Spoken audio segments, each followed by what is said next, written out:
Welcome to the Real Estate Niche Show, a show that focuses on top real estate professionals who specialize in different niches of real estate. My name is Ben Kogut. Join me as we dive deep into the professional and personal lives of the experts of the real estate industry.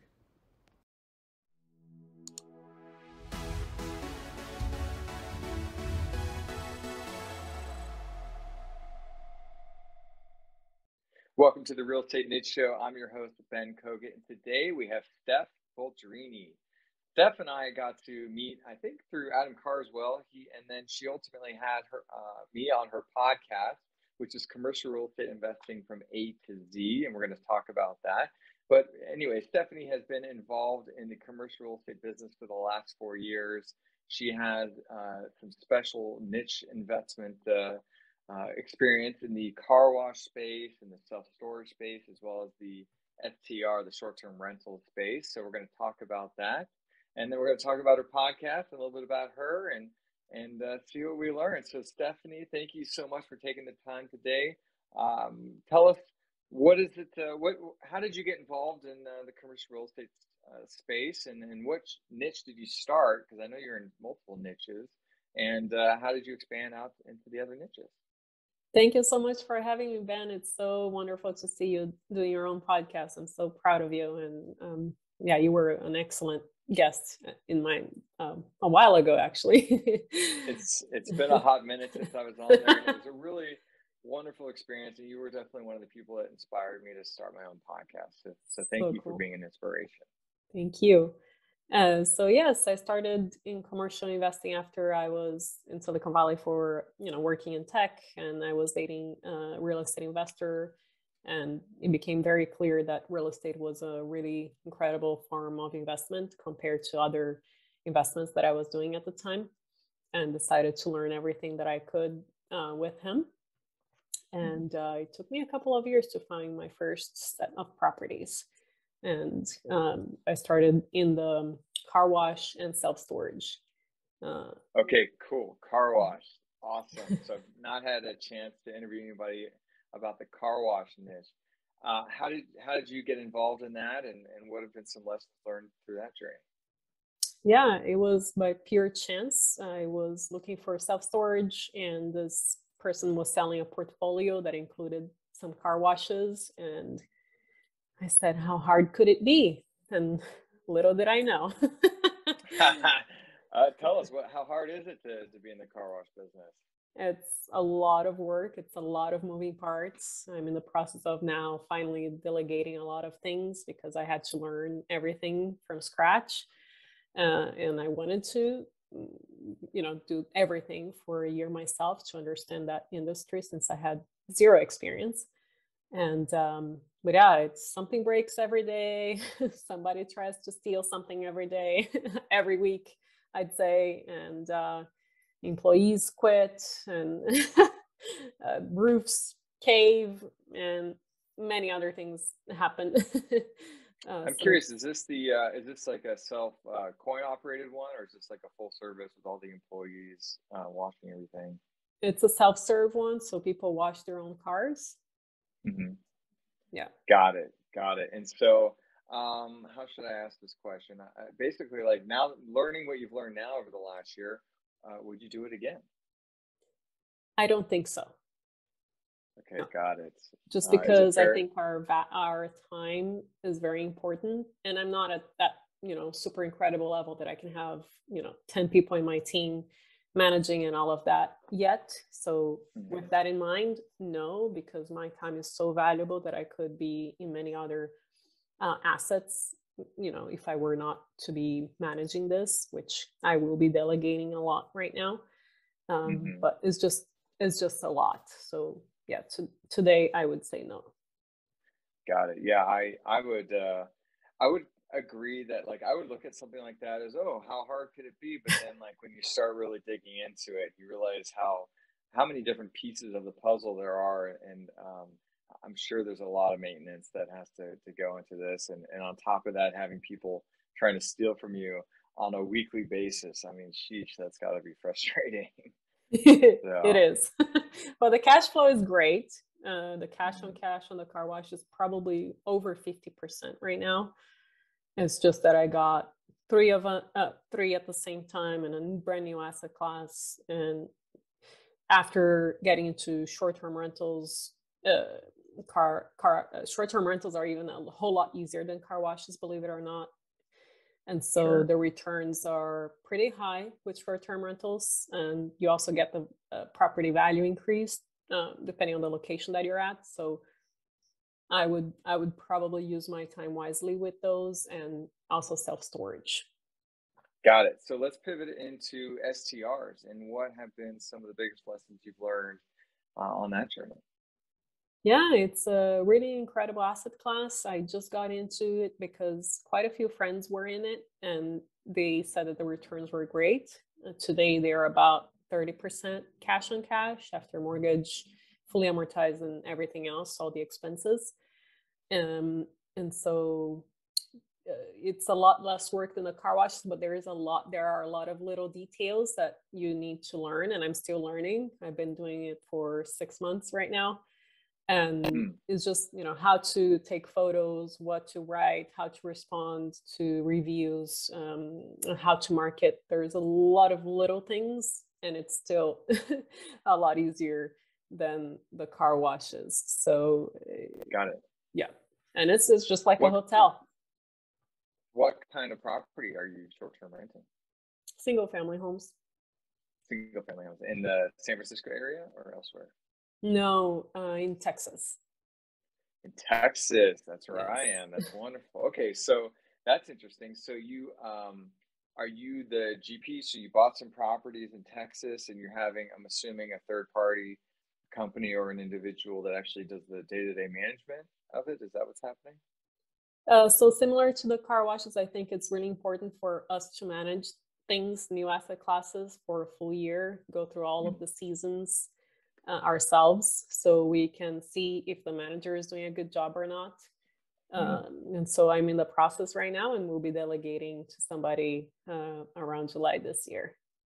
That's awesome. So the takeaway that I heard there that I think is super valuable for anybody out there that's considering doing an SCR or a car wash or really anything for that matter is commit to being involved in it firsthand for a year through all the 4 seasons. I think that's a really wonderful piece of advice right there to so that you can understand the ins and outs of what it takes to own and especially operate these types of assets. And so that's really, really valuable advice.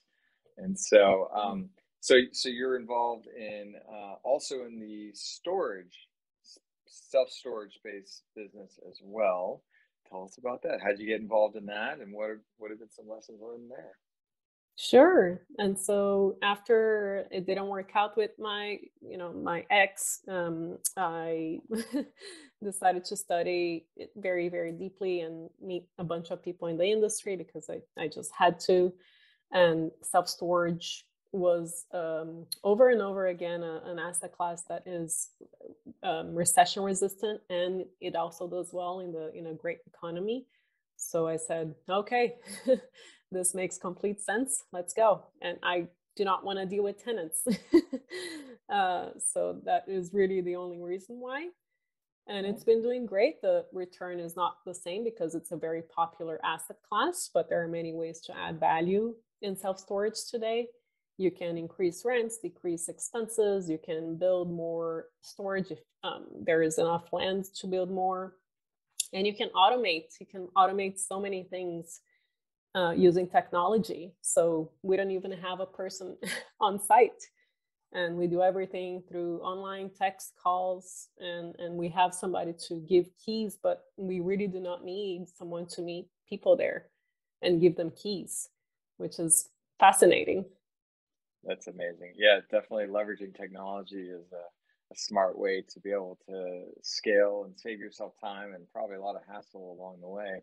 Yeah. And so, I'm curious, did you raise capital from anybody else, or is this all personal capital? And the reason why I ask is because I'd love to learn more about how other people are going about raising capital. I have not raised money yet. I wanted to show people what I could do with my first few properties. And now Hmm. I'm in the process of thinking big and go big or go home, and raising funds and doing a syndication. So I'm in the middle of that process right now. Nice. Well, syndication is definitely music to my ears. That's what we do. We syndicate shopping centers and office buildings, industrial properties, but we have not touched self storage or car washes or STRs for that matter. But definitely happy to be a resource for you as you start to kind of go down that path of raising capital. So just Thank you so much. let's stay in touch with that. And so let's pivot a little bit into the podcast. Tell us about the podcast and what I know that you have over 120 episodes under your belt at this point, and I'd love to learn more about like what has been some of the big takeaways on that journey. Sure. So, similar to what I mentioned earlier, after breaking up, I said, "Oh Lord, who is going to be my mentor now?" And so I really I had an episode recorded, but I'm like, I have to release this. And it was recorded like 6 months earlier.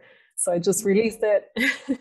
But it's a podcast 100% focused on commercial properties, no residential, no multifamily, just because a lot of people are doing that. So similar to yours, just on the commercial side. And we like to keep things very straightforward. And so the experience is, whenever I have a question, I go find somebody to interview on the podcast.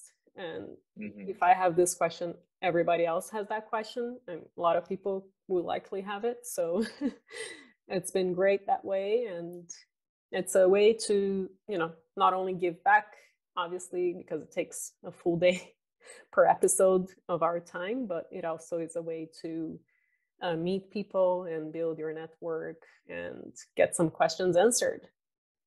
Nice. So it takes a full day. Why do you do the editing on your own, or how do you go about doing that? I do for now, again, still, because I think it's important to really understand everything that people are saying when you're there editing the blog post. You really, okay, they did say that, and I completely spaced out on these two little things that are super important to know. And it's very helpful, but also I'm at that stage that I need to delegate all of that.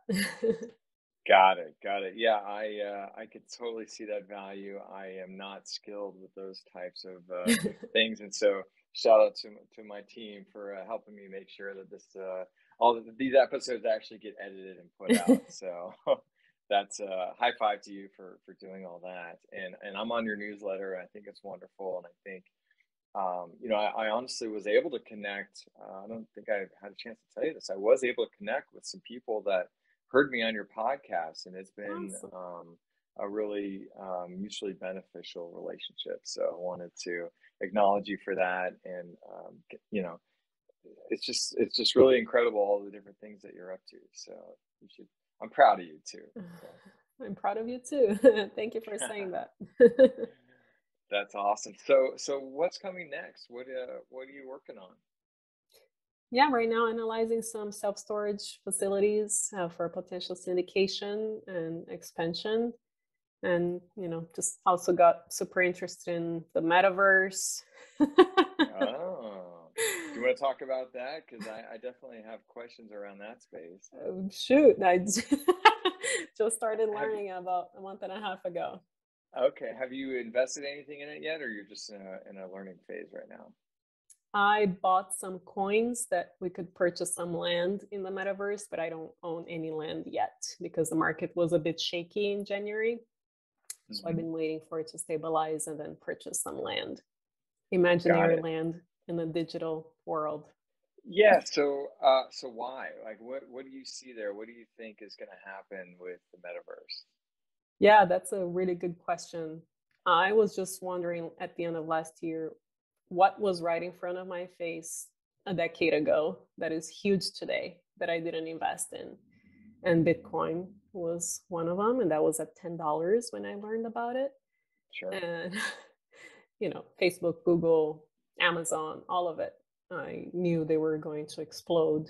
Facebook, thankfully, I ended up investing. But I'm like, okay, what is here today? And I think the metaverse is it. And definitely cryptos and NFTs.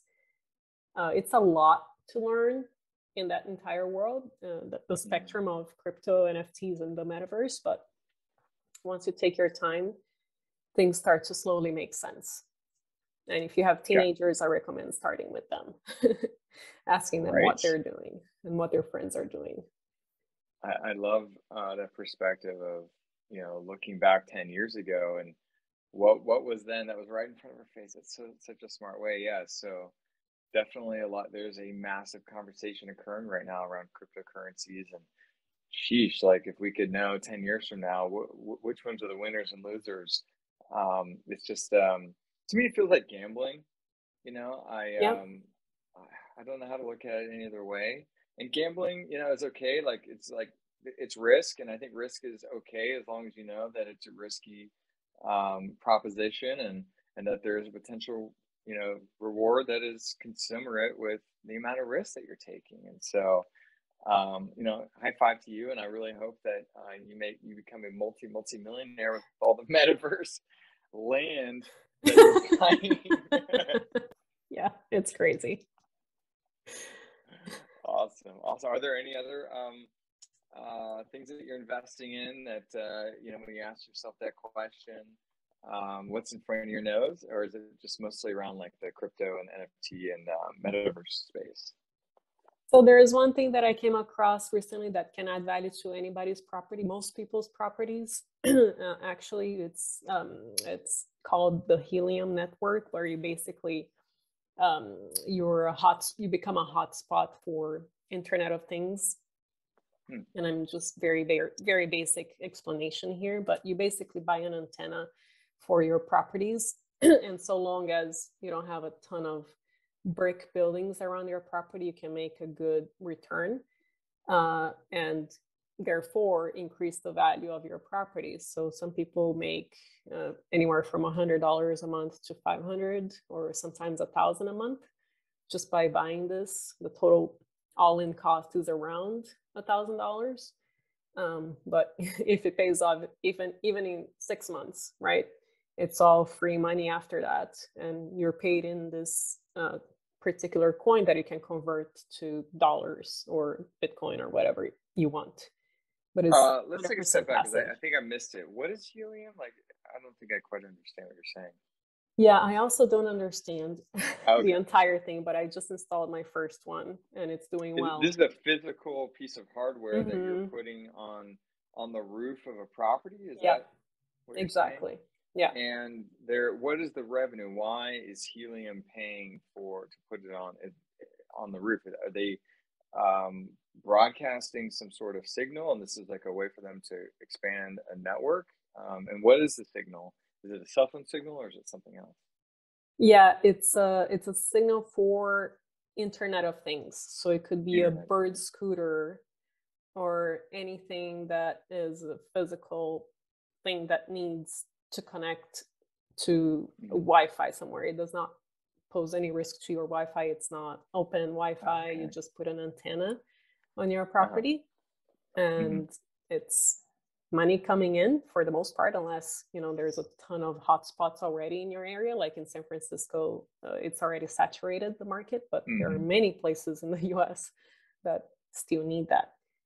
And this is similar that to is super. I just wanted to explain to people that it's similar.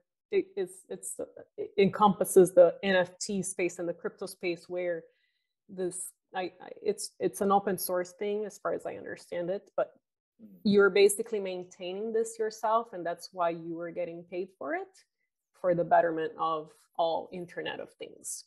So it's similar to having, instead of AT&T maintaining their own antennas, we're all doing it ourselves, and we're getting compensated for that, which is really interesting.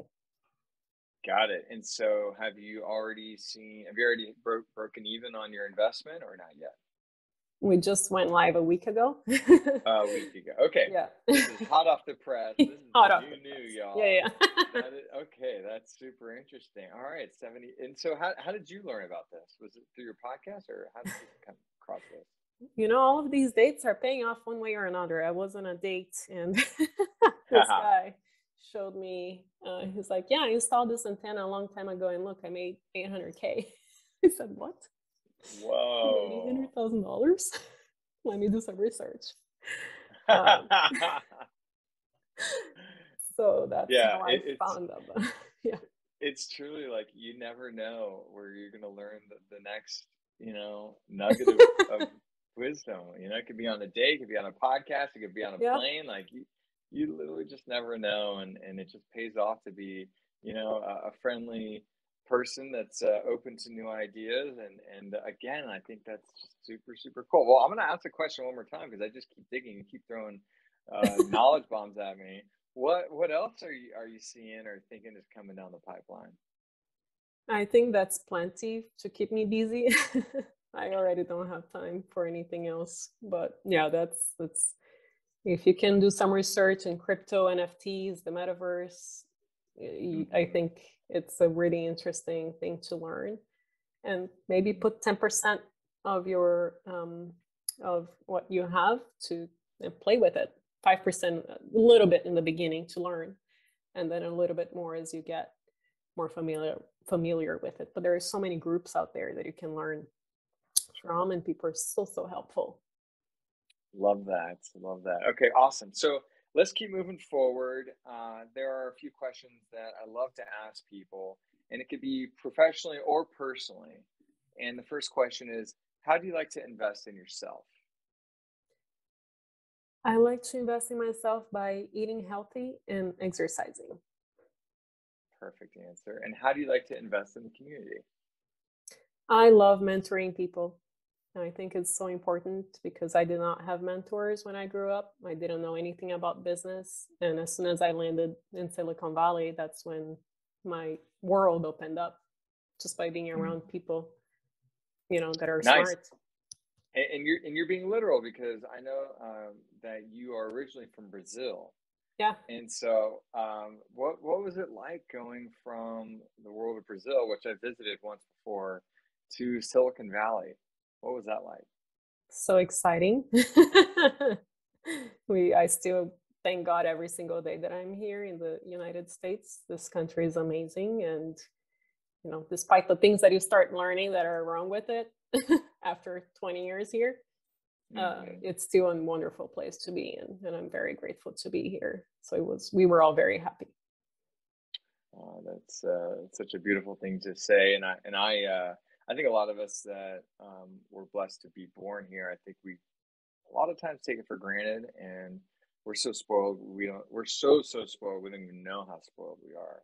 Yeah. And so it's definitely a breath of fresh air to hear those types of words from you. And so, Yeah. it It's a great keeps us place. all humble. Yeah, Awesome. exactly. And so, moving forward, I'd love to ask this question, which is, how do you define the word success? Personally, I have a target number that I'm so far away from. So I'll consider myself successful when I reach that number. Okay, so success is a financial Hmm. net worth or income or some sort of thing like that. Okay. Yes, for me. Fair enough. Fair enough. Awesome. And so, as we're sort of transitioning towards the close here, I'd love to know if somebody wanted to get a hold of you to learn more about what you're up to, or to invest with you, or to share a deal with you, or whatever. What would be the best way for somebody to reach out to you? Anything that you say, we'll put in the show notes. Of course. Thank you. My website is montecarlorei.com, and you can sign up for the newsletter there. And yeah, I'm on all social medias, LinkedIn, etc. So you can find me there as well. And if you guys want any guidance on the helium thing, I'm more than happy to put you guys in touch with my connection. Very nice. Very nice. Maybe it's a date. Maybe it's not. I don't know. I'm just No, it's kidding. not. I'm just kidding. Awesome, awesome. Well, is there any other words of wisdom that you'd like to share with our audience here? Um, just from a perspective of I was in sales before. Follow up, follow up, follow up. If you're looking for a property and people are not getting back to you, you have to follow up, and not only with that, with vendors, with everything in between. You have to be persistent. with even investors, if you're doing syndication, and follow up with them as well. Be in front of them until they respond and either let you know that it's a yes or a no. I think that's very important. That is the tried and true advice. Follow up is always an important part of any business, whether it be commercial real estate or any type of sales. And so that is wonderful, wonderful advice. And so, Stephanie, thank you again for allowing me to interview on the Real Estate Niche Show. I'm really, really proud of all the wonderful things that you're accomplishing, and especially the A to Z, the Commercial Real Estate from A to Z podcast.